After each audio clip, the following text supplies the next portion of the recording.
Haya kwa mke wangu tena baada ya kichwa chako nane. Baba. Nasema jaja nchoko kulia mhogo kwa ndimu mno kati.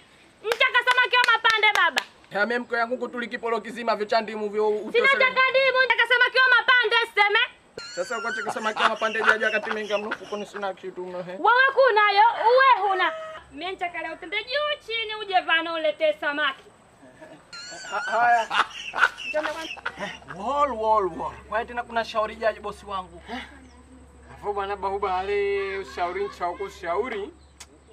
Hata Mungu bwana kaseme kuna kwa Qur'ani yake. Kaseme bwana maisha yakawa magumu mtuongeze mke. Kwa hiyo hapo kuna shauri nyongeze mke ya pili. Bila wasiwasi, bila shaka. Hapo bahuba ale cha kutenda yani nikuongeza mke ya pili kwa sababu mimi mwenyewe kama kungoja wetu uongeze mke na mimi chaka niongeze ja vivyo maana mimi na mambo kwangu na mimi magumu. Sasa nyongeze mke ya pili jaje na akatuko nyumbani mmegomba kwa mambo yayo. Mke wangu anachaka kula mhogo kwa ndimu. Sasa na kaja kuongeza mke ya pili sinjana yale au? Bwana mkubwa.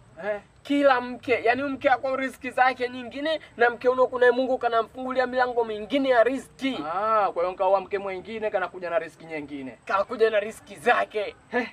Basi usijali mchinda ongeza mke. Jipange babali ongeze mke. Hapo maisha yacha mazuri.